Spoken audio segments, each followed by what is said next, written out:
पगली पगली पगली हम पे मरेले प्यार के पूजा करेले। प्यार के पूजा कह रहले पगली हम पे मरेले। भाई ये संग नीलकमल सिंह का है जो काफी अच्छा है संग है। और ये संग आज से 3 दिन पहले आया था सारेगामा हम भोजपुरी पर। और ये संग आज भोजपुरी इंडस्ट्री के यानी पूरे वर्ल्ड में 8 नंबर पर ट्रेंड कर रहा है। तो भाई आज भी फिलहाल में कोई भी कलाकार का भोजपुरी का कोई भी ऐसा कलाकार नहीं है जो उनका गाना ट्रेंड कर रहा और हम आप बज रहा हो भोजपुरी में। लेकिन हमारे नीलकमल सिंह का एक गाना आया है जो काफ़ी तेज़ी से वायरल हो रहा है और वो जाकर भोजपुरी इंडस्ट्री में अभी 8 नंबर पर ट्रेंड कर रहा है।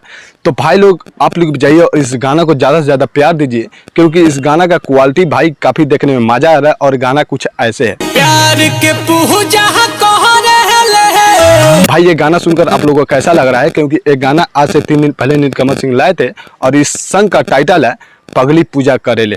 भाई ये संग काफ़ी अच्छा है और अच्छा इसलिए है क्योंकि आज ये 3 दिन हो गया है और 2 मिलियन व्यू क्रॉस कर चुका है। तो आप लोग भी जाइए और इस गाना को ज़्यादा से ज़्यादा प्यार दीजिए और नीलकमल सिंह को जल्द से ये गाना उठाकर 1 नंबर पर ट्रेंड कीजिए। क्योंकि हमारे भोजपुरी इंडस्ट्री में सभी अभी चुनाव में फंसे हुए हैं और खेसारी लाल यादव अपने फिल्म के प्रमोशन में फंसे हुए हैं और नीलकमल सिंह हमारे जो अभी गाना लाकर भोजपुरी इंडस्ट्री में ट्रेंड करा रहा है। तो भाई ये काफ़ी गर्व की बात है।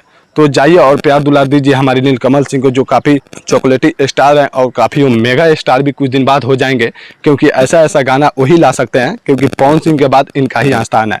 ये भी खूब गाते हैं, जो इनका गाला है भाई काफ़ी सुनने लायक है। जैसे कि हाल ही में एक मरून कलर सरिया भाई वो भी गाना काफ़ी बजा और वो काफ़ी चल रहा है।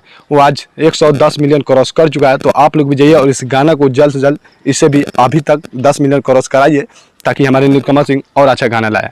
तब तक लिए जय भोजपुरी और जय समाज।